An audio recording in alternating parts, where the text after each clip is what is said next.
Yeah, here's the thing, like, Kentucky is so much like South Carolina. That's why I absolutely love coming up here.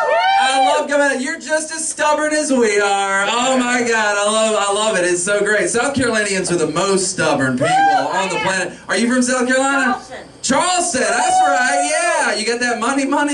Old money. I like that, old money. That's everybody in Charleston.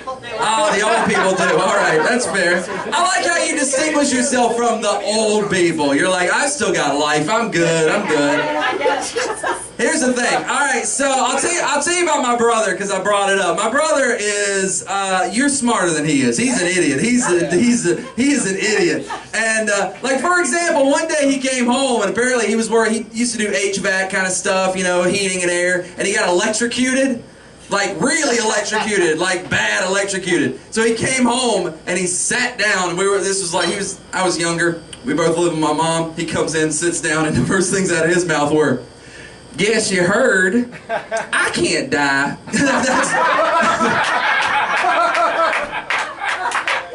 And then he goes on, he's like, "Takes more than like 220,000 volts to take me down." And I was like, "Listen here, Highlander, like, come on."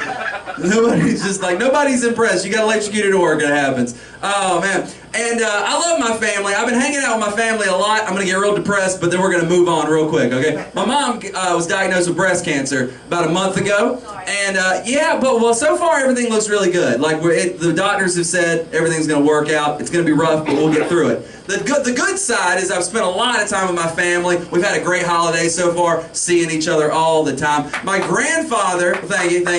My grandfather just turned 90. Woo! 90 years old. And he's still like more athletic than I am. It's not fair. Like he woke up at 5:30 this morning to go rabbit hunting with my brother. Like that's what he was. And I love my grandfather. He's the funny one in the family. Somebody at his birthday party was like, how does it feel to be 90? How's it feel? You're 90. And this is what he said. He said, "Well, I want to make it 20 more years, and then I want to die at the hands of a jealous husband." Now, I had to pick that apart. Jealous husbands aren't 90. You kind of lose interest at about 70. Which means he's hitting on somebody like 50 years his junior. My grandmother's still alive. I don't know what he's thinking. I can just imagine my grandfather who looks like me. He's tall and skinny and he's got what I'm probably gonna have when this all goes away. And I can just see him being like, "Baby, let's make a mistake together." Like this seems like the best thing ever. Oh, it's incredible. Yeah, I'm from South Carolina. I found out something interesting about South Carolina that I find fascinating. There's a few smart people out there who believe that the South Carolinian accent is the closest accent to what Shakespeare spoke. Which doesn't make any sense. It's a small group of people, but I like to believe it in my heart. I like to believe it because that means that in the 1500s, the greatest actors in the entire world got into Shakespeare's wooden O and stood out and went, "Oh, for a muse afar, that would ascend the brightest heaven of invention, a kingdom for a stage, princes to act, and monarchs to behold the swelling scene, y'all."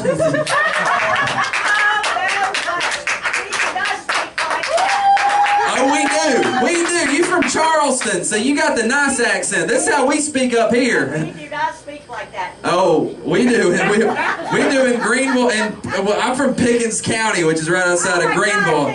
Yeah, we're from Pickens. We country people. My daughter lives in Greenville, South Carolina. Okay, see, here's the thing. Like, I get excited at the dumbest shit. Who else in here is trailer trash? Is anybody willing to admit it? I grew up with, like, my people are mountain people and trailer trash. You learn two things when you're mountain people and trailer trash. One, you fix it your damn self. That's the first thing you learn. Anything that's broken. I remember I was like 6 and the toilet started overflowing, and I went to my daddy. I was like, "Daddy, the toilet's overflowing." He handed me a plunger and a wrench. He said, "There you go.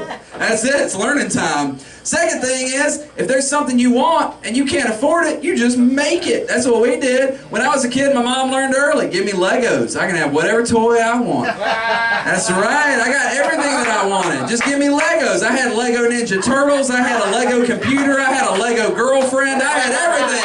Everything you could want. Out of Legos. Boom. Build it. block-shaped titties, but whatever, I'll take that. I mean, you know, you deal with what you can. You're 11, you know? Yeah, they don't cover curves. They don't cover curves. They're not good with curves. It's incredible, though. I love it. I love it.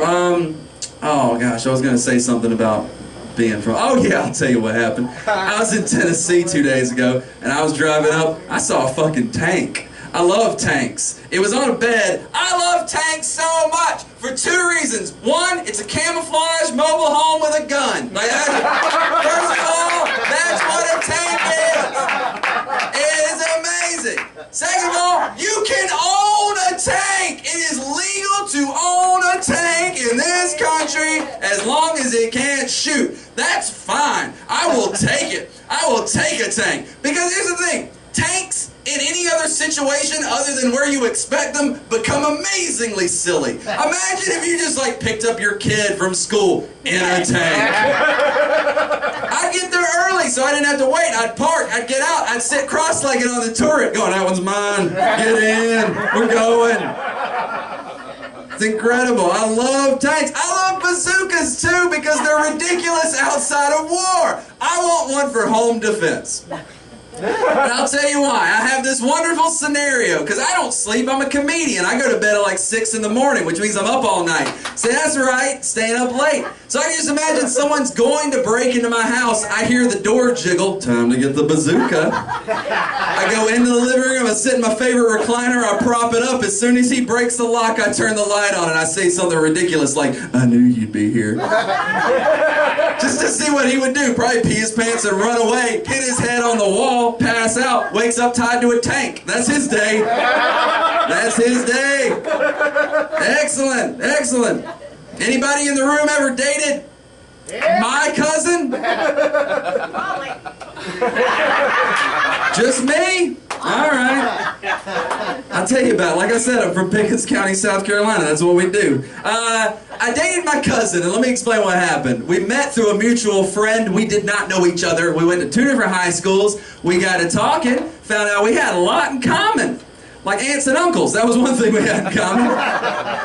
Oh yeah, cool, whatever. Woo, let's go hang out. Family reunions? Maybe not. We'll go to the movies or something. Be fun. And we dated even after we found out because we weren't closely related. It was very, very distant. So we said, well, we'll see what happens. We like each other. But then we found out exactly where we were in the system. We were 6th, 8th, and 14th cousins. Because my family tree looks more like a wreath. That's what I got going on. It just goes in circles. Every once in a while a twig will try to break off and they snap it off. We're working for them 3-armed babies and they shove it back in the middle. That's what it is. We broke up. I mean, the only reason we broke up is because I cheated on her, which was stupid. I was 17. I was young and I didn't know any better. If I had to go back, I was probably thinking something like, oh, she'll still love me. She's family. Like, she has to, right? You know what I'm talking about, man. When you get that book, when you date your relatives, it says, don't, in big letters. Yeah, I love that book. Love that book. I'll go back to the tank thing, because I absolutely love tanks. I saw this tank in Tennessee, and I'm on the road with a friend of mine. We're touring together. We go into a gas station, get gas, he gets the gas, I'm grabbing a drink. I come out the door, he's in the car, I see the tank. I get excited like a little boy. Look, there's a tank! And he can't hear me. He's like, what? So I'm like, I need to pretend to be a tank so he'll understand what I'm talking about. So I immediately go, you ever hauled to Hitler, your friend, in a gas station parking lot in Tennessee? Because I did. And he looked at me like you would look at somebody who just hauled you in a gas station parking lot. And how do you get out of that situation? Imagine if somebody had come up to me and be like, excuse me, sir, did you just hail Hitler, your friend? I can't get out of that. I can't be like, no, I was pretending to be a tank. Like, that doesn't work. It doesn't play out that way. It doesn't work at all. It does not work. Oh, man. So, who has kids? Fair. You got kids? You got kids? I got kids. I like how you were like, no. Like, you're just like shaking your head like it's cold, but you're like, no. I got 2 kids. See, here's the thing. I'm 30, all right? I turned 30 back in May, which is pretty cool. I mean, it's like, I I'm starting to feel like I'm not young anymore, but I like it. I like not being young. I want to be a strange old guy. You know what I mean? Like, I'm excited about it. I want to be 45 with a beard. 45 is not old, but I want to be older, and I want to have a beard, and I want to do stupid things. You know what I mean? I just moved into a new house. I got this house. I own it. I paid it off. It's mine. It's a trailer. Shut up. It's mine. And you know what I want to do with it? First of all, disco ball in every room. Second, I want to put a big yellow slide off the front steps. And you know why? Because you can't have a bad day when you start it with wee. Can't do it. Can't start a bad day that way. It's great. It's great. So I got two kids. I've got a 10-year-old who is my stepson. He lives with his father most of the time in Charlotte. And then my younger son, who's 7, lives with me. And we had to give the talk to the 10-year-old. Yeah, we had to talk about the sex. But that reminded, and we did it. We gave it all to him. We gave so much of it, he was like, can we stop now? We're like, no, we're only doing this once. You're getting everything. I already know it all. No, he didn't. He asked, and we gave it to him, and he got so much, he was like, no, I'm tired of this. That's scary. It is scary. It's scary when you like out-sex your kids. They're like, no, that's too much. We didn't need to know about menstruation.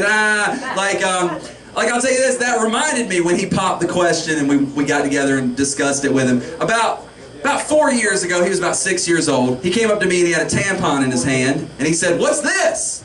And I didn't want to give him the talk then. He's 6. I felt like he was a little young for that. So I gave him a version of the truth. I said, oh, that was invented to plug bullet hole wounds. Which is 100% true. Tampons were invented around the turn of the century for Army field medics to quickly plug holes. And then nurses went, Tampax, you know. So I told him that. I said they were invented to plug bullet hole wounds. And you know what he said? Because he's smarter than me. He said, who in the house is getting shot? Every month. And there I was about to explain the shedding of a uterine wall when he says, can I have a cupcake? And I'm like, hell yeah, you can have a cupcake. You take all these cupcakes. There's like 15 cupcakes. You just eat all that and you don't mention this ever again. Woo! And I just walked away. Oh, man. God, when I was a kid, I used to think a brothel was a place you get soup. Let me tell you, that made it weird when I first went to a brothel and I brought my own spoon. I walked up to the counter and I said, how was the specials for the day? And the lady said, Tracy. I said, I haven't heard of that. Is it tomato-based? She said, she could be. I said, I'll take it. And this nice lady named Tracy fed me soup naked, which is just as cool as you'd think. That's pretty cool. Here's the interesting thing. I was talking about my grandfather. He's really cool. I love silly old men. Like I said, I want to be a silly old man. Those men that just tickle you and there's no nastiness to it. They just tickle you and they're like, oh, like when I was a kid, I was a genius. I don't say that lightly. Like I taught myself to read when I was 2. And when I was 5, for no reason, I memorized every make and model of car on the road. Because I just did. I still don't know why I did it. And so when I went to church when I was a kid, old men would come and get me out of the nursery and walk me around the parking lot just quizzing me. What's that? Oh, it's a Ford Taurus. What's that? That's a Mitsubishi Galant. Whatever it was. That's really fun. I always liked those cars. But here's the crazy thing. Nobody thought that was weird. For an old man to take a 5-year-old just out of the nursery for 40 minutes. Like nobody ever thought, hey, maybe they shouldn't just take the kids. But that just happened. And it was all above the board. Everything was cool. Nothing ever happened to me. But looking back on it, I'm like, somebody should have said something. Like, oh, it's incredible. That's me. Like I grew up and got weird. I married a weird girl. That was cool. That was cool. I'm reformed trailer trash. I had to find somebody else that was reformed trailer trash. You know what I'm talking about. You gotta have mutual contacts. My wife is great. Sometimes she does stuff that's a little weird. One day she came up to me and she said, hey, I want to get my nose pierced. And I said, okay. Because I'm not a big fan, but I'm not going to tell her what to put in her nose. And be like, if that's what you want to do, that's fine. I'm not a big fan, but if you do it, I'm not going to hate you. And she took that to mean, I don't want you to do it. So there was a little bit of tension for a couple of days, and I had to explain, no, it's fine, it's fine. But in the meantime, one day I walked in and she was on WikiHow trying to learn how to pierce her own nose. Yeah, that's exactly the right thing you're supposed to say to that response. And you can still look it up. The WikiHow is still there, and this is how it starts. Don't do this! Stop! Ah! Okay, if you've made it this far, this is how you do it. And there's a bulleted checklist on how to do it.